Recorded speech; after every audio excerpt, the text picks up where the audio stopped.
మన తెలుగు రాష్ట్రాల్లో చాలా కామన్ గా మనం వింటుంటాం, నరాల సమస్య ఉంది డాక్టర్ అని. నరాలు వాస్తున్నాయి, నరాలు నొప్పెడుతున్నాయి, ఇట్లా. కానీ ఈ ఒక్క మాటలో మూడు వేరు వేరు సమస్యలు ఉన్నాయి. ఈ గందరగోళం వల్ల చాలా మంది తప్పు మందులు తీసుకుంటున్నారు. ఇలా జరగడం వల్ల సరైన డాక్టర్ ని కలవడం బాగా లేట్ అయిపోతుంది. ఈ వీడియోలో దీని గురించి సింపుల్ గా మీకు క్లారిటీ ఇచ్చేస్తాను. నరాలు అంటే ఏంటి? తెలుగులో మనం నరాలు అని మూడు విషయాలను అంటాం. ఒకటి నర్వ్స్, రెండు బ్లడ్ వెజల్స్ అంటే రక్తనాళాలు, అవి ఆర్టరీస్ కానీ వెయిన్స్ కానీ ఇలా. ఇవి కాకుండా జాయింట్స్ అంటే కీళ్లు. సో పేరు ఒక్కటే అయినా సమస్య మూడు రకాలు. Nerve related problems. ఈ ప్రాబ్లమ్స్ లో లక్షణాలు ఎలా ఉంటాయి? చేతులు కానీ కాళ్ళు కానీ తిమ్మిరి పట్టేస్తున్నట్టుగా కానీ, లాగేస్తున్నట్టుగా కానీ, మంటలు కొడుతున్నట్లుగా కానీ కనిపిస్తుంటాయి. సో ఇలా కాకుండా మరికొంతమందిలో ఇక్కడ షోల్డర్ నుంచి చేయి వరకు లాగేయడం కానీ, లేకపోతే ఇక్కడ ఎల్బో నుంచి చేయి వరకు లాగేయడం కానీ, లేదంటే ఇక్కడ వరకు మాత్రమే తిమ్మిర్లు పట్టడం కానీ, ఇట్లా అనేది మనం చూడడం జరుగుతుంది. అయితే ఈ నర్వ్ రిలేటెడ్ ప్రాబ్లమ్స్ కి ఇమ్యూనిటీ రిలేటెడ్ ప్రాబ్లమ్స్ తో సంబంధం ఏమైనా ఉందా అని అడిగితే తప్పకుండా ఉంటుంది. ఎట్లా అనుకుంటున్నారా? మన నరాలు మన మెడ దగ్గర నుంచి స్టార్ట్ అయ్యి మన షోల్డర్ దాటి, ఎల్బోని దాటి చెయ్యి వరకు వస్తాయి. ఈ వచ్చే దారిలో ఎక్కడైనా కూడా మనకి వాపులు, ఏది కీళ్ళ వాతం వల్ల ఏదన్నా జాయింట్ దగ్గర వాపులు కానీ నొప్పులు కానీ ఉన్నప్పుడు ఆ ఒత్తిడి అనేది నరం మీద పడి, ఆ నరం ప్రెషర్ మీద ఉండడం వల్ల ఈ మంటలు కానీ చురుకులు పోట్లు కానీ రావడం జరుగుతుంది. సో మీకు నరాల సమస్య ఉంది, కానీ దానికి కారణం ఏంటి అనేది కూడా వెతకడం అంతే అవసరం. సో మరి అలాంటప్పుడు నర్వ్ పెయిన్ కి సంబంధించిన టాబ్లెట్స్ మీరు యూజ్ చేసినట్లయితే అది మీ ప్రాబ్లమ్ ని సాల్వ్ చెయ్యవు. మరి రెండవది, చాలా కామన్ గా మనం చూసే ఇంకొక నరాల సమస్య రక్తనాళాలకు సంబంధించింది. వీటినే మనం వారికోస్ వెయిన్స్ అని కూడా అంటుంటాం. దీనిలో లక్షణాలు ఎలా ఉంటాయంటే కాళ్ళు బరువు ఎక్కడం, అలాగే కాళ్ళ మీద నరాలు ఉబ్బినట్టుగా కనిపించడం. ఆ నరాలు ఉబ్బినట్టుగా కనిపించేవి రక్తనాళాలు, దే ఆర్ వెయిన్స్ అన్నమాట. ఆ వెయిన్స్ ఉబ్బడం వల్ల ఒక్కొక్కసారి కాళ్ళు పిక్కలు కానీ, లేకపోతే పాదాలు వాపులు కానీ కూడా చూడడం జరుగుతుంది. సాయంత్రానికి వాపులు ఎక్కువ అవడం, రాత్రి వేళల పడుకునేటప్పుడు కాళ్ళు పైకి కొంచెం ఎత్తును పెట్టుకుని పడుకుంటే ఆ వాపులు పొద్దున్నకి కనిపించకపోవడం, ఇవన్నీ కూడా చూస్తుంటాం. ఈ సమస్యలో పెయిన్ కిల్లర్స్ వాడడం వల్ల తాత్కాలిక ఉపశమనం ఉంటుంది, కానీ దీనికి వారికోస్ వెయిన్స్ ఏ స్టేజ్ లో ఉన్నాయి అనేది ఐడెంటిఫై చేసుకుని కొన్ని చిన్న చిన్న లైఫ్ స్టైల్ చేంజెస్, అంటే ఎక్కువగా నుంచోవడం అట్లాంటివి కొంచెం తగ్గించడం కానీ, బాగా ఎక్కువ స్టేజ్ ఎక్కువగా ఉంటే సర్జరీకి వెళ్ళడం, ఇట్లాంటివి చేయాల్సి ఉంటుంది. సో దీనికి కీళ్లవాతానికి ఎటువంటి సంబంధము లేదు. మూడవది జాయింట్ పెయిన్స్. అసలు ఈ జాయింట్ పెయిన్స్ కి నరాల సమస్యలకి ఏంటి అసలు లింక్ ఏంటి అని అనుకుంటున్నారా?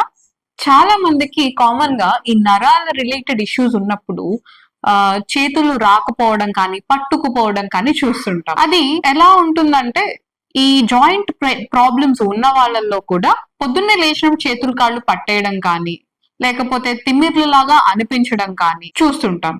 సో చాలా మంది ఏమనుకుంటారంటే ఈ పెయిన్స్ ఏవైతే ఉన్నాయో అది నరాలకు సంబంధించింది అని పొరపడడం అనేది జరుగుతుంది. ఇక్కడ ఈ కీళ్ల నొప్పులు కానీ చేతుల్లో వచ్చేది ఇమ్యూనిటీ వల్ల కూడా రావచ్చు అని ఒకటి తెలియకపోవడం వల్ల, రెండు ఈ పట్టుకుపోవడం అనేది నరాలకు మాత్రమే సంబంధించింది అయి ఉండొచ్చు అని పొరపడడం వల్ల ఈ ఇబ్బంది అనేది రావడం జరుగుతుంది. మూడవది, ఈ కీళ్లవాతం అనేది వాపు నొప్పితో కాకుండా నరం మీద కూడా ఒత్తిడి పడడం వల్ల, ఈ నరాల సమస్యలు కూడా తోబాటుగా ఉండడం వల్ల ఈ సమస్యని మనం ఐడెంటిఫై చేయడం కూడా లేట్ అవ్వడం జరుగుతుంది. సో కీళ్ళ వాతంలో మనం చూసే లక్షణాలు చేతులు పట్టుకుపోవడం, నొప్పులు రావడం, వాపుల్లాగా కనిపించడం మాత్రమే కాకుండా ఈ నరాల మీద ఒత్తిడి పడడం కూడా ఒక ప్రధానమైన లక్షణం అని గమనించాలి. ఇక్కడ మనం రుమటాలజిస్ట్ ని కన్సల్ట్ చేయడం వల్ల ఈ ప్రాబ్లమ్ ని మొదటిగా ఐడెంటిఫై చేయడము జరుగుతుంది. అలాగే కొన్ని సార్లు ఈ నరాలు మీద ఒత్తిడి ఎక్కువైపోయింది, సర్జరీ చేయవలసిన పరిస్థితి ఉంది అని చెప్పినప్పుడు ఒక్కసారి రుమటాలజిస్ట్ ని కూడా కన్సల్ట్ చేస్తే ఇది ఇమ్యూనిటీ రిలేటెడ్ ప్రాబ్లం అయితే ఆ సర్జరీ అవసరం లేకుండా కూడా మనం ఆ ప్రాబ్లం ని ట్రీట్ చేయవచ్చు. ఇప్పుడు అర్థమైందా ఈ గందరగోళం ఎంత ప్రమాదకరమైనదో అని? ఒకే మందు 3 రకాల సమస్యలకు పని చెయ్యదు. మీకు నరాల సమస్యలు ఉంటే జాయింట్ ఇంజెక్షన్స్ ఉపయోగపడవు. అలాగే ఒకవేళ రక్తనాళాలకు సంబంధించిన సమస్యలు వారికోస్ వెయిన్స్ ఉంటే వాటికి పెయిన్ కిల్లర్స్ తీసుకున్నా పెద్దగా ఉపయోగం ఉండదు. అలాగే జాయింట్ పెయిన్స్, ఈ ఇమ్యూన్ రిలేటెడ్ ప్రాబ్లమ్స్ ఉన్నప్పుడు ఇంట్లో తాత్కాలికంగా ఉపశమనం కోసం హోమ్ రెమెడీస్ తీసుకోవడం వల్ల ఏ హెల్ప్ జరగదు. సో దీనివల్ల ఏం జరుగుతుంది?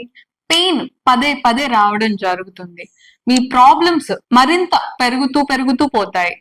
అలాగే మీకు ఉన్న ప్రాబ్లం ఐడెంటిఫై చేయడానికి చాలా టైం పడుతుంది. ఈ లోపల డ్యామేజెస్ జరిగిపోతాయి. మరి ఇంతకీ రుమటాలజిస్ట్ ని ఎప్పుడు సంప్రదించాలి అని అనుకుంటున్నారా? ఓకే, ఫస్ట్ కీళ్ళ నొప్పులు, వాపులు వస్తున్నాయి, అలా కంటిన్యూస్ గా 1 నెల దాటి మీకు ఉంటున్నాయి అంటే ఒకసారి రుమటాలజిస్ట్ ని కలవడం మంచిది.